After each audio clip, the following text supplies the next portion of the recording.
पांडुरंग मेरे कलीग थे। जब उनको प्रॉब्लम्स शुरू है तो पहले उनके गांव से, कोपर गांव से उन्हें हिंजौड़ी का जो कोविड सेंटर है वहाँ पे डीएचओ ने कहा था वहाँ पे लेके जाओ। वहाँ पे लेके गए, लेकिन उस वक्त उनका ऑक्सीजन लेवल जो था वो 77 था। तो हिंजौड़ी में हाई प्रेशर ऑक्सीजन जो था वो अवेलेबल नहीं था। वहाँ पे उन्हें एक इंजेक्शन दिया गया। फिर वहाँ से हमने फिर बेड की खोज शुरू की। तो रात को 10:30-11 बजे हमें यहाँ पे एक बेड अवेलेबल हुआ, वो भी कैजुअल्टी में अवेलेबल हुआ।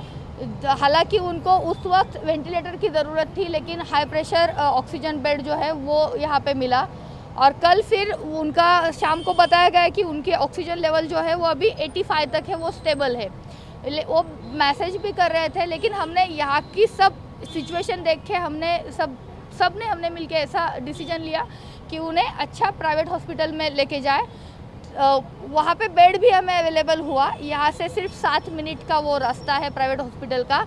लेकिन उसके बाद हमें कार्डियक एम्बुलेंस जो है वो अवेलेबल नहीं हुई। पहली एम्बुलेंस जो यहाँ पे आई उसमें डॉक्टर थे, लेकिन वेंटिलेटर नहीं था, इसलिए यहाँ के डॉक्टर बोले कि हम आपके पेशेंट को उस एम्बुलेंस में नहीं भेज सकते। फिर उन्होंने कहा कि हम ही खुद आपको एम्बुलेंस अरेंज कर देते हैं। लेकिन शिफ्ट चेंज होने के बाद दूसरे जो डॉक्टर आए बोले कि हमने तो ऐसा कुछ कहा ही नहीं था। तो फिर हमने दूसरी एम्बुलेंस अरेंज की। उसमें डॉक्टर भी नहीं थे, वेंटिलेटर भी नहीं था, सिर्फ हाई प्रेशर ऑक्सीजन था। तो ये सब रात के 2 बजे तक चला। और हमने भी ऐसा सोचा कि अभी 2 बजे है तो यहाँ पे भी अभी सिचुएशन जो है वो क्रिटिकल हो रही है और डॉक्टर बोल रहे हैं कि अभी शिफ्ट नहीं कर सकते। तो हमने ऐसा सोचा कि रात को कि हम सुबह जल्दी फिर से ही करेंगे। लेकिन सुबह फिर 4 बजे डॉक्टर का फ़ोन आया कि उनका ऑक्सीजन लेवल जो है वो अभी 50 और 55 के बीच में है, पेशेंट बहुत क्रिटिकल है। तो 20-25 मिनट में हम 4-4:15 बजे तक यहाँ आ गए।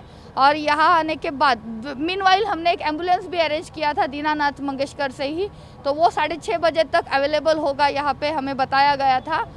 लेकिन जब हम यहाँ पे पहुँचे तो पांडुरंग की डेथ हो गई थी। कल हम शाम 8 बजे से, रात को 8 बजे से एम्बुलेंस जो है वो अरेंज कर रहे थे। और एम्बुलेंस हमें आज सुबह 4:30 बजे हमें बताया एक एम्बुलेंस अवेलेबल हो गई, जिसका हमें कुछ भी ये नहीं हुआ। वेंटिलेटर के लिए सभी प्राइवेट वेंटिलेटर भी बेड कहाँ पे नहीं मिले। Oxygen high pressure oxygen bed है वो भी कहीं पे ही अवेलेबल नहीं है, ऐसा बताया गया।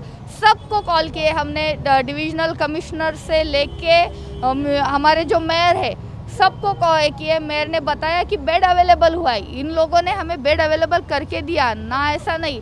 लेकिन कॉरपोरेशन के पास कार्डियक एम्बुलेंस ही नहीं है। हमने 108 नंबर पे भी कॉल किया, लेकिन वहाँ से भी हमें एम्बुलेंस नहीं मिली कि जो इमरजेंसी सर्विस है वहाँ पे आप डायल करके आपको एम्बुलेंस मिलती है। लेकिन उनके पास भी इनको जो एम्बुलेंस चाहिए थी कार्डियक के लिए वो नहीं थी। अगर एम्बुलेंस मिलती थी तो आज पांडुरंग हमारे बीच में रहते थे।